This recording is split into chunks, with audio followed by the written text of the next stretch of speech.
रुचि जी, जरा आप ही से बात शुरू करता हूँ। देश की तस्वीर खींचती है उत्तर प्रदेश से, रास्ता भी निकलता है, तमाम किदवंतियाँ चलती हैं उत्तर प्रदेश को लेके, लेकिन अब जो सबसे बड़ा आयोजन वहाँ चल रहा है इस वक्त, महाकुंभ, उसके बाद ये पहली बार सत्र शुरू हो रहा है। इधर उपचुनाव अभी हुआ था। आपको क्या लग रहा है, किस तरह की तासीर और तस्वीर कल दिखाई दे सकती है विधानसभा में? कुछ तो सस्ता लो, सब बढ़िया लो, इसमें क्या खास बात है? थोड़े में ज्यादा स्वाद, यही तो है इसकी खास बात। प्रायोजक हैं cancer healer centre, a new beginning. देखिए, अब तो जिस तरह के विधानसभा सत्र चलने वाला है, लोकसभा सत्र से बहुत सारी चीज़ें स्पष्ट हो गई हैं कि समाजवादी पार्टी इस मुद्दे को लेकर के जरूर आएगी कि मरने वालों का आंकड़ा नहीं दिया गया, और वहीं सत्ता पक्ष इस बात को बताने की कोशिश करेगा कि इतना भव्य आयोजन होगा, और ऐसा पहली बार हो रहा है कि 50 करोड़ से ज़्यादा लोग प्रयागराज में आए हुए हैं। तो इन्हीं बीच नोक झोंक होती दिखाई देगी, क्योंकि अखिलेश यादव समाजवादी पार्टी में आपने देखा होगा कि अधिकांश समाजवादी पार्टी के मुद्दे वही होते हैं जो अखिलेश जी जिस तरह से उसको प्रेजेंट करते हैं, और उन्होंने इस बात को आपने देखा होगा कि चाहे वो लोकसभा की बात है या लोकसभा के बाहर प्रेस कॉन्फ्रेंस की बात है, वो बार बार इसी चीज़ को कह रहे हैं कि आप उनके आंकड़े दे रहे हैं, कितने लोग आए, लेकिन मृतकों के आंकड़े नहीं दे रहे हैं। तो मुझे इस बात में कोई संशय नहीं है कि यही मुद्दा पूरे सत्र भर छाया रहने वाला है। उसके साथ साथ और कुछ मुद्दे हो सकते हैं कि जैसे बेरोजगारी के मुद्दे पर सपा बहुत सरकार को घेरती है कि रोजगार नहीं उपलब्ध कराया जाए, इस तरह के मुद्दे हैं। लेकिन मुझे लग रहा है कि जो सपा के बहुत पुराने मुद्दे चले आ रहे थे कि जैसे जातिगत जनगणना, पीडीए और बहुत सारे मुद्दे, वो इस बार दिखाई नहीं देंगे। कारण क्या है कि सपा हमेशा अधिकांश समय तक देखा गया है कि जो त्वरित मुद्दे होते हैं उसके साथ वो पिछले मुद्दों को कंटिन्यू नहीं कर पाती है, वो इसी मुद्दे के साथ चलेगी। जैसे अभी आपने देखा होगा कि अगर संभल का मुद्दा है तो केवल सपा संभल पर रहेगी।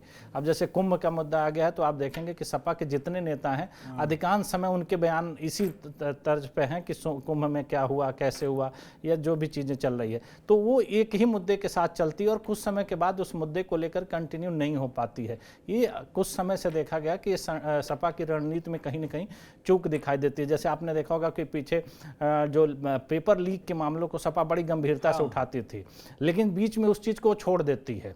फिर जब नया मुद्दा आ जाता है तो नया मुद्दा, तो जनता का जो विश्वास है वो कहीं ना कहीं नहीं जम पाता है कि एक राजनीतिक दल एक मुद्दे को लंबे समय तक उसके समाधान तक नहीं ले जा पाती है।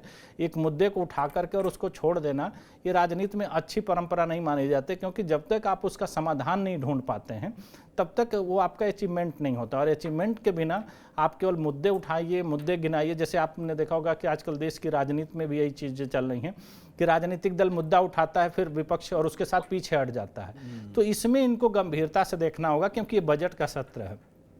बजट का सत्र केवल कुंभ पर नहीं रहेगा। बजट के सत्र में आने वाले एक साल का बजट पेश किया जाएगा, उसमें कहाँ कहाँ कमियां हैं, कैसी कैसी चीज़ें होनी चाहिए, या हर पार्टी का अपना क्या है कि किस तरह से वो प्रदेश को आगे ले जाना चाहती है, तो उन मुद्दों पर बात होगी।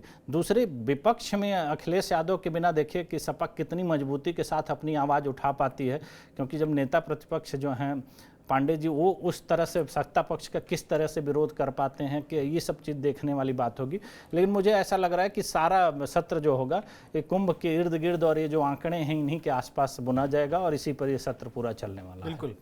शिवाजी सरकार जी, लग रहा है आपको भी समझ रहे हैं कि क्या अखिलेश यादव की कमी खलेगी? जैसे पिछले सत्र में भी ऐसा कहीं कहीं तो लगा था, संभल के मुद्दे पर जिस तरह से समाजवादी पार्टी को एकदम उग्र होना चाहिए था या सरकार को जिस तरह घेरना चाहिए था, कमी खली थी। इस बार भी लग रहा है मुद्दे भले ही तमाम हैं, लेकिन सेनापति शायद थोड़ा सा कमजोर रहे।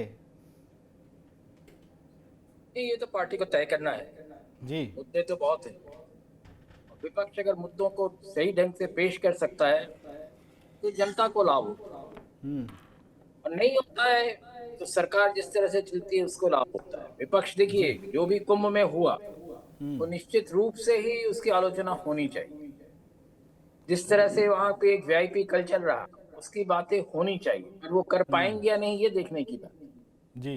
क्योंकि जिस सारी चीजें हुई और जिस तरह से, और 3 जगह अगर स्टैम्पीड हुआ है, सिर्फ एक ही जगह के आंकड़े आ रहे हैं, तो बाकी 2 जगह क्या हुआ, और वहां के बारे में जिस तरह की वीडियो फुटेज आ रहे हैं, तो वो सारी चीजें अगर देखें तो निश्चित रूप से ही मुद्दा जो है काफी गर्म है और काफी जो है रेलेवेंट भी है आज की सिचुएशन में। हम्म साथ में देखिए, इसके साथ जो है मैं समझता हूँ विपक्ष को तैयारी करनी पड़ेगी कि पिछले साल के बजट में जो आंकड़े दिए गए थे खर्च के, वो नहीं हुए। 7.66 लाख करोड़ का, यानी कि 7,66,000 करोड़ का जो बजट दिया गया था, हाँ उसमें 5,21,000 करोड़ का रेवेन्यू एक्सपेंसेस होने थे, पर वो 4,21,000 के आसपास ही हुआ, नहीं 1 लाख करोड़ कम हुआ है। कैपिटल एक्सपेंडिचर्स कम हुए हैं। इस तरह के और मदों पे भी खर्चे जितनी होती हैं उससे कम हुई है। और इस बार की कोशिश है कि बजट को पिछले साल के जो आंकड़ा था उससे बढ़ा के 8 लाख करोड़ है उसके ऊपर लाया जाए। तो सवाल है कि बड़े आंकड़ों से क्या होगा? अगर आप जो आंकड़े आपके पास है उसी को आप नहीं खर्च कर पाते हैं, तो ये मुद्दे भी अगर ठीक ढंग से विपक्ष उठा पाती है तो मैं समझता हूं कि उससे जो है सरकार को ज्यादा परेशानी होगी। और कुंभ के मामले में खास करके जिस तरह से आज भी इलाहाबाद में पूरा कर्फ्यू लगा हुआ है, इलाहाबाद के लोग जो है वो घर से निकल नहीं पा रहे हैं, सारी जगह जिस तरह से पूरा जाम पड़ा हुआ है, इन चीजों पे अगर प्रॉपरली होमवर्क करके विपक्ष काम करे तो सरकार को अच्छी तरह से घेर सकती है। सवाल है कि आप रोज कहते 50 करोड़ और आगे कहां से आए 50 करोड़, ये आप बताते नहीं है। किसने गिना ये आप बताते नहीं है। पर मरने जो वालों की संख्या जो कि साफ साफ दिखती है उसको आप नहीं बता पाते हैं। तो मरने वालों की संख्या को क्यों छुपाया जाना है?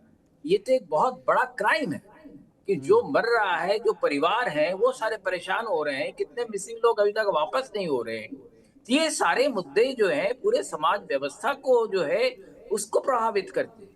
तो इन चीजों को सपा हो, अगर कांग्रेस हो, कोई भी विपक्ष हो, यहाँ तक कि बीजेपी के सदस्यों के लिए उठाना चाहिए।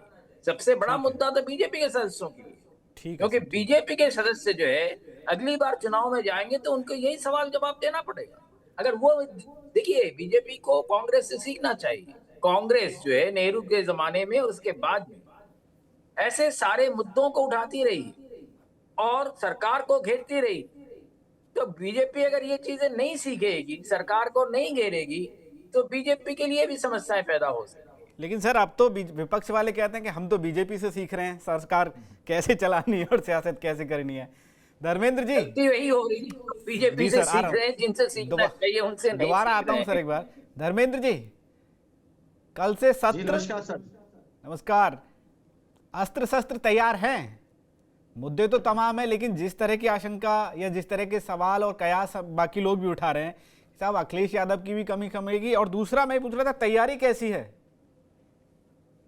नहीं साजिद जी, तैयारी तो हमेशा एक राजनीतिक दल के नाते, उस कार्यकर्ता के नाते, राजनीतिक पार्टी के नेता के नाते जो जनता के बुनियादी सवाल हैं, उनके हक हुकूक के सवाल हैं, और जो सत्ता में बैठी हुई सरकार वादा खिलाफी, भ्रष्टाचार और जनता को बुनियादी सुविधाएं देने पाने में असफल रही है, तो उसको लेकर के तैयारी बिल्कुल है, पूरी तैयारी है। देखिए, जो सत्र चलने जा रहा है उसमें जो ज्वलंत मुद्दे सबसे महत्वपूर्ण है, हमारे साथी रुद्र प्रताप जी पुराने मुद्दों कह रहे थे, हम किसी मुद्दे को छोड़े भटके नहीं है, उसको भी उठा रहे हैं, लेकिन जो तत्कालिक मुद्दे ज्यादा महत्वपूर्ण रहते हैं उस स्वाभाविक रूप से उस समय उसकी प्रमुखता रहती है। तत्कालिक मुद्दा है कुंभ के अंदर जो स्टैम्पेड हुआ, जो इतनी बड़ी घटना हुई, घटना होने से ज्यादा गलत बात ये रही कि उसको छुपाने का प्रयास भारतीय जनता पार्टी की सरकार ने किया। योगी जी ने जब जो वादा कर रहे, जो बड़ी बड़ी बातें कर रहे थे कि हम निमंत्रण बांट रहे थे 100 करोड़ लोगों के आने की, हम तैयारी करके रखे हैं, 100 करोड़ लोगों को हम सुविधाएं देंगे, दुनिया में ऐसा कहीं नहीं हुआ, इतना इंफ्रास्ट्रक्चर मेंटेन करेंगे, जो ये वादा कर रहे थे कि हम लाइव स्ट्रीमिंग करेंगे, फेस डिटेक्टेड कैमरा लगा के रखे हैं, कंट्रोल रूम बना के रखे हैं, वो वहां के विजुअल्स जारी क्यों नहीं किया उन्होंने? जो घटना हो गई थी उसके विजुअल तो चाहते तो अगले 2 मिनट में आ सकते थे। देश के प्रधानमंत्री जी, देश के राष्ट्रपति जी ने वहां मृतकों के प्रति संवेदना व्यक्त कर दिया, और इनको ये बताने में वहां 30 लोगों की दुर्भाग्यपूर्ण मौत हुई है, 18 घंटे लगे। तो ये तो बड़ी महत्वपूर्ण बात है साजिद जी, सरकार क्या छुपाना, क्या ढकना चाहती थी। और दूसरी बात, आप आमंत्रित करने जा रहे थे कि आके माँ गंगा में अपने आप पुण्य प्राप्त करिए, अपने पाप धुलिए, माँ गंगा में आकर के वहां संगम में, महाकुंभ में स्नान करके दान पुण्य करिए, धर्म का सबसे बड़ा लाभ लीजिए। लेकिन हुआ क्या? जिन लोगों की वहां दुर्भाग्यपूर्ण तरीके से मौत हुई, जो दब गए, उनको आपने सम्मानजनक उनके जो सनातन के हिसाब से परंपरागत तरीके से उनको अंत्येष्टि का अवसर तक आपने नहीं दिया। उनको ये भी नहीं स्वीकार किया कि वहां उनकी दुर्भाग्यपूर्ण मौत हो गई। तो इससे ज्यादा लोकतंत्र में या किसी चुनी हुई सरकार के लिए शर्मनाक नहीं हो सकता। उसके अलावा भी बहुत मुद्दे हैं जो 2022 में अभी लेटेस्ट आए हैं, या इसके पहले जो भारतीय जनता पार्टी संकल्प पत्र लेके आई थी, जो जनता से वादा करके चुन करके आए थे, वो जो उन्होंने न महंगाई कम हुई, न बेरोजगारी को जो वादा किया था नौजवानों को रोजगार देने को, वो नहीं पूरा हुआ। किसानों से इन्होंने जो वादा किया था कि हम किसानों का आय दोगुनी करेंगे, 14 दिन में गन्ना किसानों को भुगतान देंगे, नहीं तो ब्याज देंगे, वो नहीं पूरा हुआ। उन्होंने आलू और दलहन जैसी फसलों पे समर्थन मूल्य की बात की थी, वो नहीं पूरा हुआ। महिलाओं को हर त्योहार पर 2 सिलेंडर मुफ्त देने की बात की थी, वो नहीं पूरा हुआ। बच्चियों की स्कूटी देने की बात हुई थी, वो नहीं पूरा हुआ। चलिए दोबारा इन तमाम मुद्दों पर आएंगे एक एक करके। कुछ तो सस्ता लो, सब बढ़िया लो, इसमें क्या खास बात है? थोड़े में ज्यादा स्वाद, यही तो है इसकी खास बात। प्रायोजक हैं cancer healer centre, a new beginning.